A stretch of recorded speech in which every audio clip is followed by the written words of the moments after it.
네, 우리는 3주 전에 에베소서 1장 1절로 14절을 살펴보았던 것을 기억합니다. 우리 그리스도인들은 하나님의 복을 이미 받은 사람들입니다. 그 복은 우리 눈에 보이지 않는 물리적인 복이 아닙니다. 우리 눈에 보이는 물리적인 복이 아닙니다. 그 복은 하나님의 구원의 은혜였던 것을 우리가 기억합니다. 하나님의 구원의 은혜는 하나님이 창세전에 우리를 선택하여 그리스도를 통하여 구원에 이르도록 작정하셨다는 것입니다. 하나님의 구원의 은혜는 2000년 전에 예수 그리스도께서 이 땅에 오셔서 나무로 된 십자가에 달려 죽으심으로 우리가 받을 죄에 대한 대가를 대신 받으셨다는 것이었습니다. 하나님의 구원의 은혜는 하나님이 우리의 인생에 찾아오셔서 복음의 말씀을 들려주셨다라는 것입니다. 그래서 우리가 천하의 죄인임을 알고 예수 그리스도를 구주로 믿게 되었습니다. 그래서 하나님의 자녀가 되었다는 것이 하나님의 복입니다. 이것을 성령님께서 보증해 주신다라고 하는 것을 우리가 기억합니다. 사랑하는 성도 여러분, 이 복을 우리가 가지고 있습니까?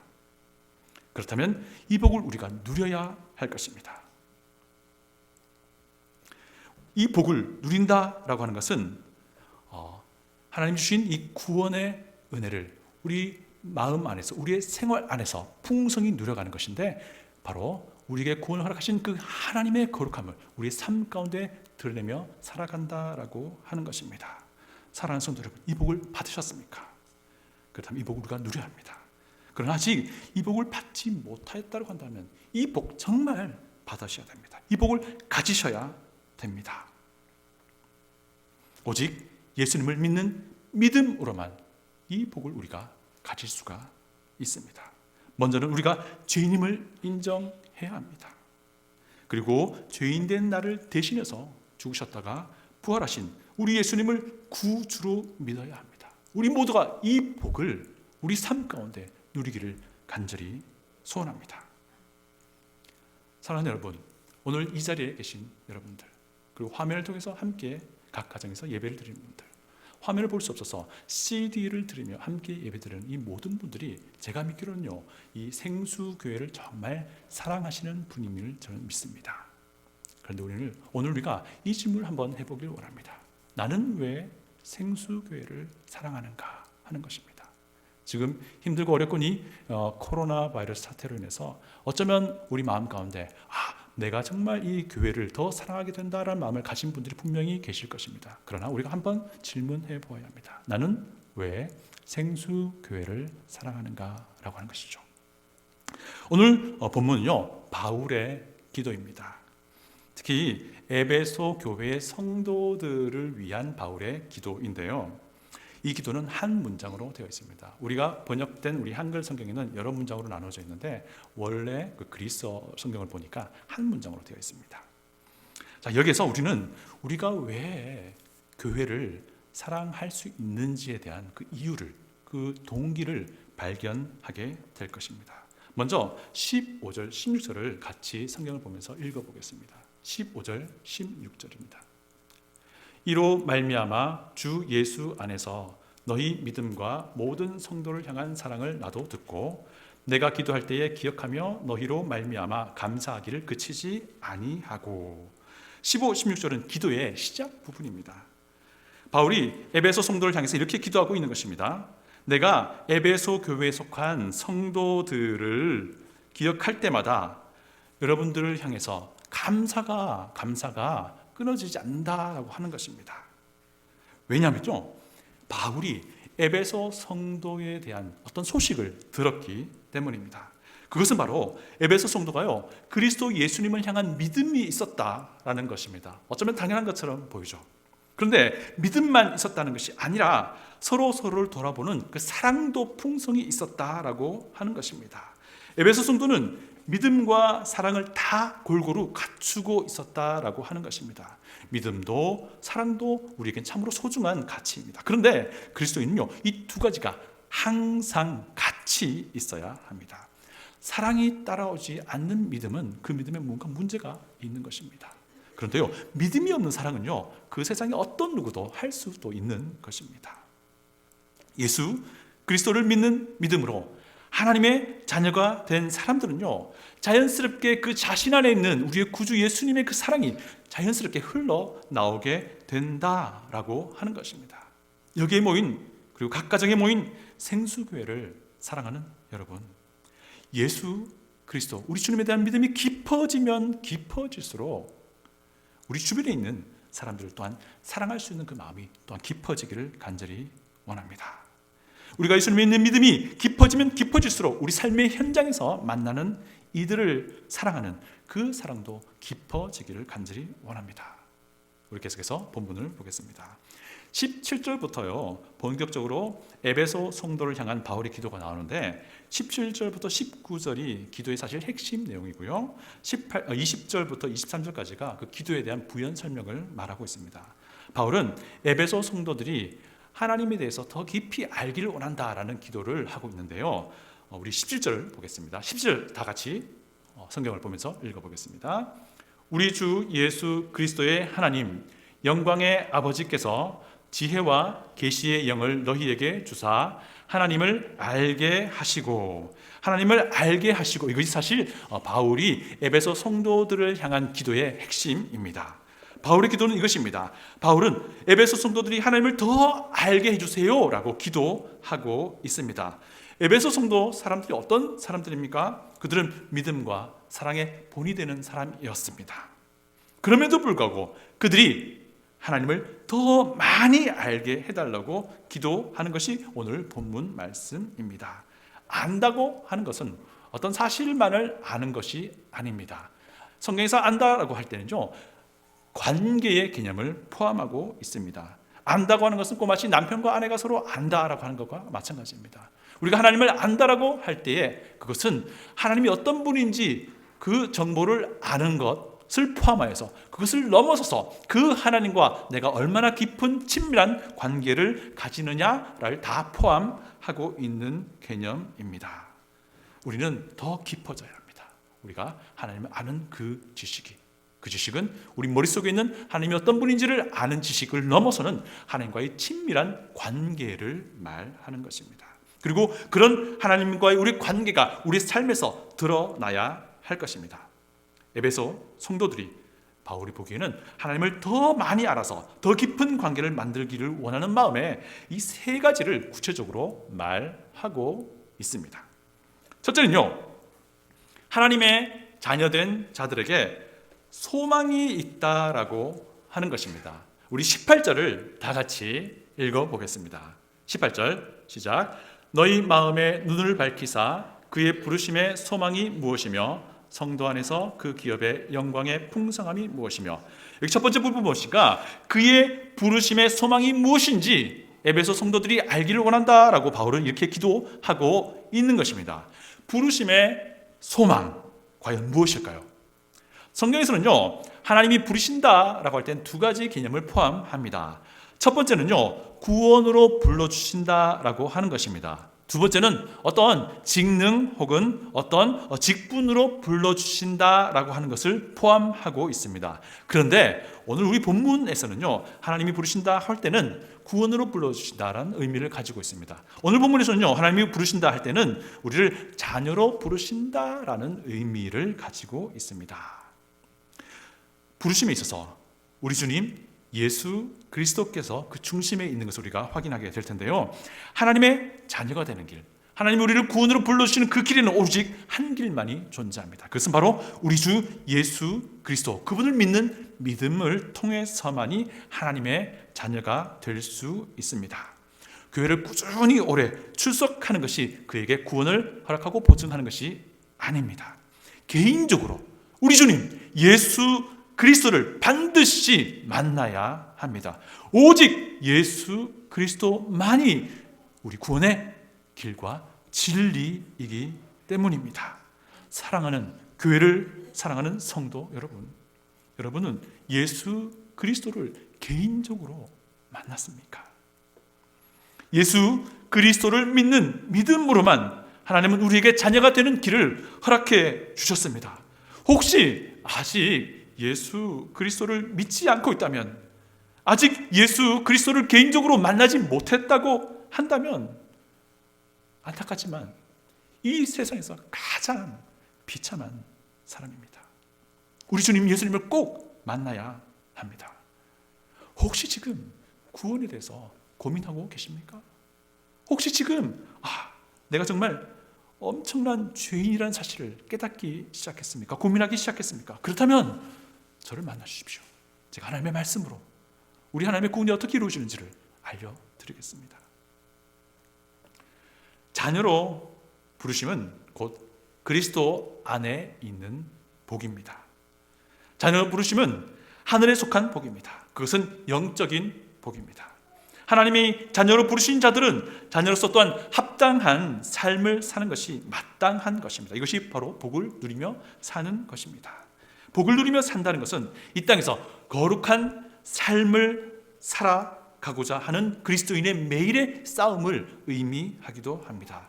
이 처절한 죄와의 싸움을 싸우면서 살아가다 볼 때에 언젠가 우리 주님이 다시 이 땅에 오시게 될 것입니다. 우리 주님의 재림을 소망이라고 합니다. 하나님은 우리를 구원으로 불러주셨고 구원으로 불러주신 우리를 자녀다운 삶을 살게 하시다가 언젠가 우리 주님을 다시 오게 하실 것입니다. 그것이 소망이라고 합니다. 특히 디도서에 보니까요, 이것을 복되다라고 표현합니다. 복된 소망이라고 표현합니다. 하나님의 자녀에게만 있는 소망이 바로 우리 주님 예수님의 재림이라고 하는 것입니다. 우리에게 구원을 허락하기 위해 십자가에 그렇게 달려 죽으셨다가 다시 살아나신 그 예수님께서 다시 오시는 것이 이 땅에, 그것이 우리에게 소망이 된다라고 오늘 말씀이 우리에게 알려주고 있습니다. 저는요 정말 우리 주님의 재림이 기다려집니다. 교회를 사랑하는 성도 여러분, 여러분에게 소망이 있습니까? 하나님의 자녀만이 가진 그런 소망이 있습니까? 그 소망은 바로 복된 소망이 되어야 할 것입니다. 재림의 때가 되면 우리는 우리 주님을 반드시 만나게 될 것입니다. 우리가 그토록 사랑하는 그 예수님을 만나게 될 것입니다. 그런데요, 그것뿐 아닙니다. 우리의 구원이 완성될 것이라고 우리에게 말씀해 주십니다. 하나님의 구원은요, 영원 전부터 시작된 것을 우리가 3주 전에 성경을 통해서 배웠습니다. 그런데요, 이것이 사람의 측면에서 보았을 때는요, 우리의 측면에서 봤을 때는 우리가 하나님의 자녀가 된 그 시점부터 구원이 시작된다라고도 할 수 있습니다. 이것을 우리가 칭의라고 불리는 구원이라고 합니다. 우리가 예수 그리스도를 믿는 믿음을 가지게 되었을 때에 하나님이 우리를 의롭다라고 여겨주신다라는 뜻입니다. 왜냐하면 우리 예수님께서 나의 죄에 대한 대가를 다 치루어 주셨기 때문이라고 성경은 우리에게 알려주고 있습니다. 그런데요, 이 구원이라고 하는 것이 우리가 예수님의 구주를 믿는 믿음으로서 하나님의 자녀가 된 그때로서 끝이 나는 것이 아니라 이 구원이 계속 이어진다라고 성경은 우리에게 알려주고 있습니다. 그래서 우리의 구원은 현재 진행형입니다. 계속 진행 중인 구원을 우리는 성화의 구원이라고 말합니다. 이것은 하나님의 자녀로서 이 땅에 살아가는 모든 과정을 다 포함합니다. 매일매일 우리는 죄의 유혹과 싸워나갑니다. 우리는 매 순간 우리의 죄된 성품과 싸워나갑니다. 이 과정을 거치면서 우리는 하나님의 거룩함을 우리의 삶에서 드러내는 것입니다. 점점 하나님의 자녀다운 모습으로 변모해 가는 것을 말합니다. 그런데 성화의 과정이 그리 쉬운 것은 아닙니다. 우리의 삶의 현장에서 예수님을 닮아가는 사람으로 서야 하는 것인데 우리의 악한 습관을 버려야 합니다. 우리의 더러운 악한 마음을 버려야 합니다. 우리의 부정직을 버려야 합니다. 우리의 욕심을, 우리의 욕정을 버려야 합니다. 이 과정에서의 승리가 결국 하나님의 자녀로서의 성공적인 삶이 되는 것입니다. 성화의 구원은요, 바로 그리스도인다운 성품이 우리 가운데 맺어지는 것입니다.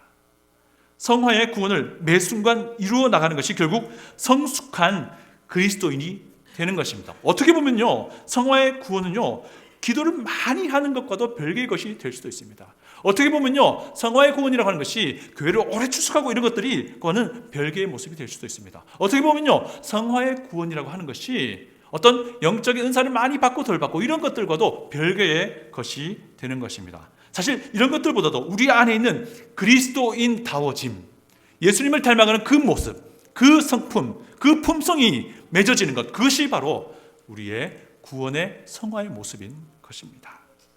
이 싸움에서 승리할 때 우리에게 너무나도 큰 기쁨과 즐거움이 있는 것을 우리는 경험해 보았을 것입니다. 하지만 이 싸움은 정말 힘든 싸움임에는 분명합니다. 그러나 우리에겐 소망이 있습니다. 우리 주님 다시 오시면 거룩함을 위한 우리의 처절한 힘겨운 싸움이 끝이 날 것입니다. 우리 주님 다시 오시면 우리의 구원이 완성되어서 우리의 영화로운 모습으로 우리 주님과 영혼을 보내게 될 것입니다. 이것을 또한 영화의 구원이라고 말하고 있습니다. 성화의 구원을 이루고자 했던 우리의 처절한 싸움에 대한 하나님의 보상이 영화의 구원이 이루어질 때 주어지게 될 것입니다. 죄와의 싸움이 그때 끝이 날 것이고 우리 주님 다시 오실 그때가 되면, 복된 소망이 이루어질 그때가 되면 우리에게 구원이 완성될 것입니다. 그때는 우리가 주님과 함께 영혼을 보내게 될 것입니다. 교회를 사랑하는 성도 여러분, 우리는 스스로에게 질문하길 바랍니다. 나는 하나님의 자녀인가? 나는 이 소망을 가지고 있는가? 우리가 만약에 이 질문에 그렇다라고 대답을 한다면 우리에게 주어진 현재 삶을 그냥 아무 의미 없이 살지 않을 것입니다. 죄와 싸워나가는 우리의 싸움이 더 격렬해지고 처절해질 것입니다. 그리고 하나님의 도우시는 은혜를 더 구하게 될 것입니다. 우리가 만약 이 질문에 그렇다라고 한다면. 두 번째는 하나님의 자녀에게 하나님의 유산이 주어진다라고 하는 것입니다. 우리 다 같이 18절을 다시 한 번 더 읽어보겠습니다. 18절입니다. 시작. 너희 마음의 눈을 밝히사 그의 부르심의 소망이 무엇이며 성도 안에서 그 기업의 영광의 풍성함이 무엇이며 그 기업의 영광의 풍성함이 무엇이며. 바울은 두 번째로 이렇게 기도합니다. 에베소 성도들이 자신들이 하나님께 받게 될 그 유산이, 그 기업이, 그 유업이 얼마나 대단한 것인지, 풍성한 것인지를 알게 해주십시오라고 기도하는 것입니다.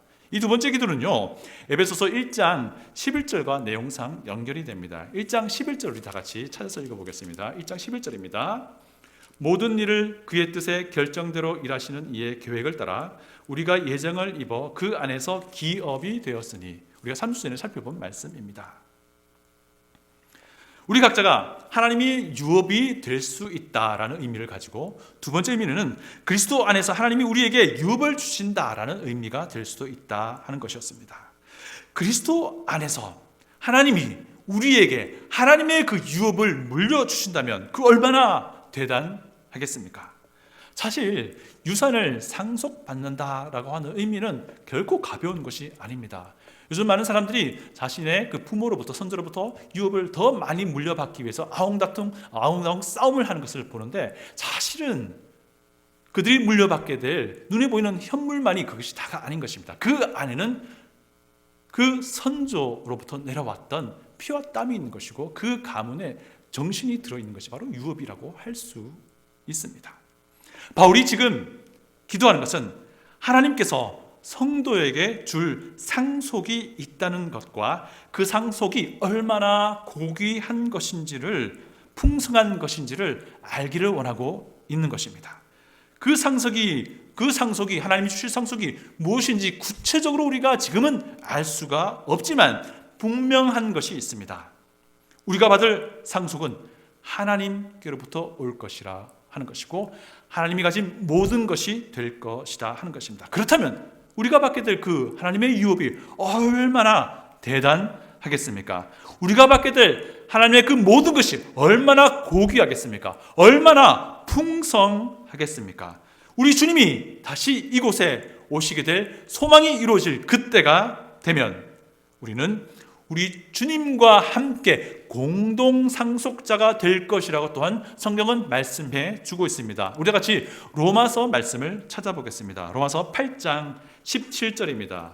로마서 8장 17절을 다 같이 찾아보겠습니다. 로마서 8장 17절입니다. 다 찾을 줄 알고 같이 읽어보겠습니다. 시작. 자녀이면 또한 상속자 곧 하나님의 상속자요 그리스도와 함께한 상속자니. 여기까지. 그리스도와 함께 하게 될 상속자라고 말씀해 주고 있습니다. 이것은 공동 상속자라는 의미를 가집니다. 이는 원래 예수님이 유일한 단독 상속자였는데 우리가 하나님의 자녀가 됨으로써 하나님이 우리에게 예수님만이 누리실 그 단독 상속자로서의 지위를 우리에게도 허락해 주셨다라고 하는 것입니다. 그래서 우리 예수님과 함께 하나님의 모든 것을 유업으로 같이 받게 될 것이라고 말하고 있습니다. 이것이 얼마나 대단합니까? 우리가 하나님의 자녀라면 우리는 우리의 죄와의 싸움이 승리하고자 몸부림치게 될 것이고 결국 우리 주님이 재림하시면 그 싸움이 끝이 나게 될 것입니다. 그리고 영원한 안식이 주어질 것입니다. 그뿐 아니라 우리는 하나님의 모든 것을 유업으로 얻게 될 것입니다. 그것은 하나님의 모든 것입니다. 그 얼마나 풍성하고 대단하겠습니까? 교회를 사랑하는 성도 여러분, 우리는 스스로 질문해야 합니다.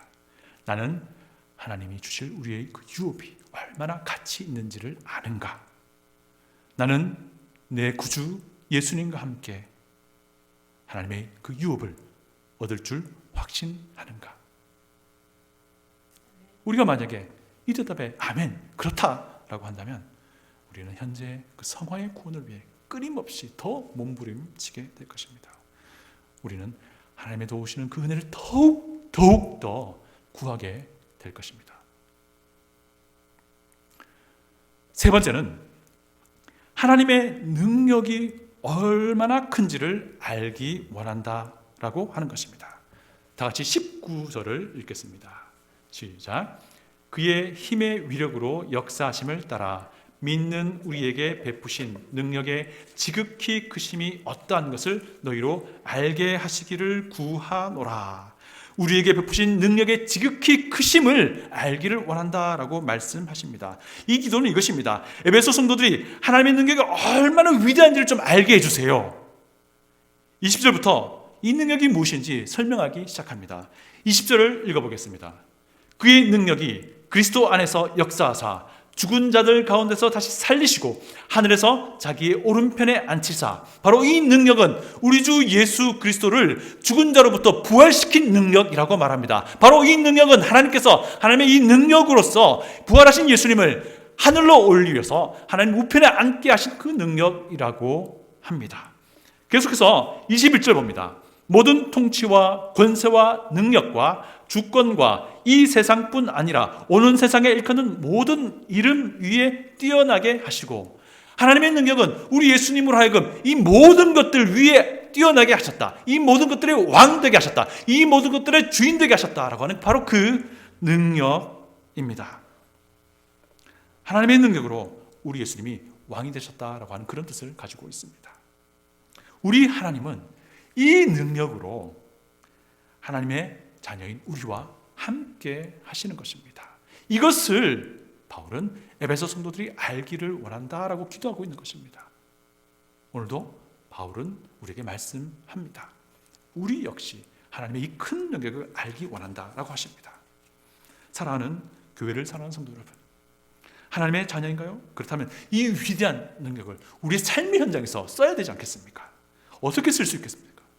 바로 기도의 무기를 우리가 사용하는 것입니다. 우리는 기도를 통해서 하나님의 그 크신 능력을 우리의 삶의 현장에서 볼 수 있습니다. 우리는 기도를 통해서 그 하나님의 그 놀랍고 위대한 풍성한 그 능력을 우리의 삶의 현장에서 경험할 수 있습니다. 기도는요, 하나님의 자녀가 가진 가장 강력한 무기입니다. 우리는 시간을 정해놓고 기도할 수 있습니다. 우리는 또한 때때로 깨어있는 동안에도 기도할 수 있습니다. 우리는 항상 기도할 수 있습니다. 우리는 언제라도 우리 아버지 되신 하나님과 기도로 소통하고 교제하고 나눌 수 있습니다. 중요한 것은 우리가 기도할 때에 바로 우리 예수님, 우리 주님의 이름으로 기도한다는 것입니다. 이 말이 무슨 뜻일까요? 이 말은 그저 우리 기도의 맨 끝에 주문처럼 늘상 갖다 붙이는, 습관처럼 갖다 붙이는 그런 것이 아닙니다. 이것은요, 우리 예수님만이 유일한 우리의 구원의 길임을 기도 때마다 고백하는 간증의 고백입니다. 이것은요, 예수 그리스도를 믿는 믿음으로 하나님의 자녀된 자들에게 주어진 특권이라는 것을 의미합니다.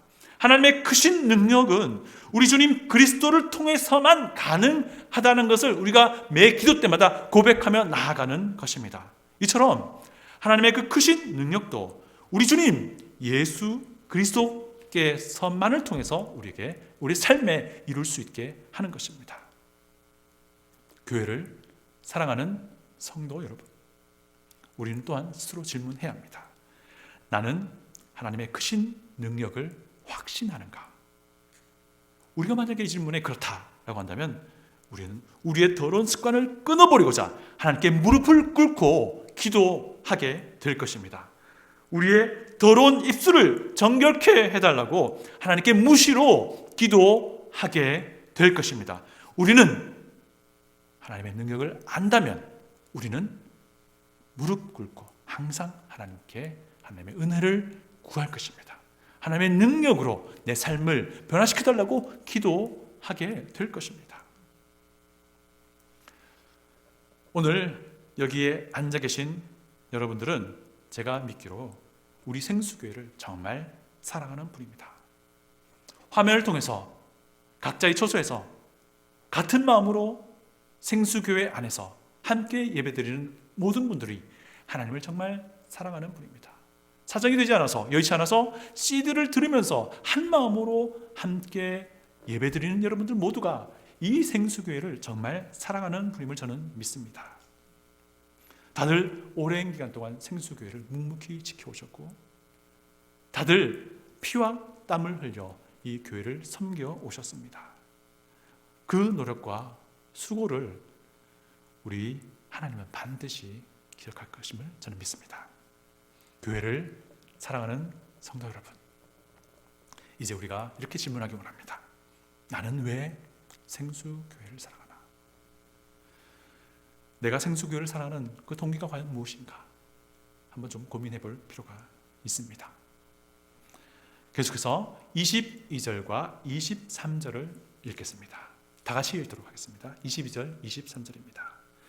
또 만물을 그의 발 아래에 복종하게 하시고 그를 만물 위에 교회의 머리로 삼으셨느니라. 교회는 그의 몸이니 만물 안에서 만물을 충만하게 하시는 이의 충만함이니라. 결국 하나님은요, 그 위대하신 능력으로 예수 그리스도를 교회의 머리로 삼으셨다는 것입니다. 그 결과 교회는 우리 주님 예수님의 몸이 되었다라고 오늘 본문 22절과 23절을 우리에게 명확하게 말씀해 주고 있습니다. 사실요, 바울의 기도, 오늘 우리가 선택한 본문 바울의 기도만을 볼 때에는 이 부분은 하나님의 능력을 계속해서 설명하는 부연 설명의 부분이기도 합니다. 그런데요, 에베소서 전체로 보았을 때는 이 부분이 아주 중요한 결론이 됩니다. 에베소서는 교회를 계속해서 설명하는 말씀이거든요. 여기서 우리가 생수교회를 사랑하는 동기를 발견하게 됩니다. 바로 그리스도께서 이 교회의 머리가 되시기 때문입니다. 바로 그리스도께서 우리 교회의 머리시기 때문에 우리는 생수교회를 사랑하게 된다라고 하는 것입니다. 그런데 우리에게 이 소망을 주신 하나님이, 우리에게 유업을 상속하신 하나님이, 우리에게 그 크신 능력을 베풀어 주시는 하나님이 바로 예수 그리스도를 이 교회의 머리로 삼으셨기 때문에 우리는 이 생수교회를 사랑해야 한다라는 것입니다. 하나님은 우리를 그리스도를 통하여 구원으로 불러주셨습니다. 하나님은 우리를 그리스도를 통하여 그렇게 자녀로 삼아 주셨습니다. 하나님은 우리에게 그리스도의 재림을 소망하게 하셨습니다. 그리고 이 하나님이 친히 그리스도를 이 교회의 머리로 삼아 주셨습니다. 하나님은 우리를 그리스도와 함께 공동 상속자로 삼으셨습니다. 하나님은 그리스도와 함께 우리에게 하나님의 모든 것을 풍성하게 그 유업으로 상속해 주실 것입니다. 이 하나님이 친히 우리 주님 예수님을 이 교회의 머리로 삼으셨다는 것입니다. 하나님은 하나님의 그 크신 능력으로 그리스도를 죽음에서부터 일으켜 세우셨습니다. 하나님은 그 위대하신 능력으로 우리 주님을 하늘 보좌에 앉히셨습니다. 하나님은 그 놀라우신 능력으로 그리스도를 모든 것 위에 뛰어나게 하시고 모든 것들 위에 주 되게 하시고 모든 것들 위에 왕 되게 하셨습니다. 그 능력으로 하나님은 친히 우리 예수님을 이 교회의 머리로 세우셨습니다. 그래서 교회는 하나님이 보시기에 충분한 것입니다. 그래서 우리가 교회를 사랑하게 하기에 충분한 이유가 되는 것입니다. 우리 주님이, 우리 예수님이 이 교회의 머리이시기 때문입니다. 그래서 우리는 생수교회를 사랑하는 것입니다. 이것으로 충분합니다. 이것으로 충분합니다. 생수교회를 사랑하는 여러분, 우리 한번 질문합니다. 나는 왜 생수교회를 사랑하나? 우리 예수님이 이 교회의 머리이시기 때문에 우리는 생수교회를 사랑합니다. 다 같이 기도하시겠습니다.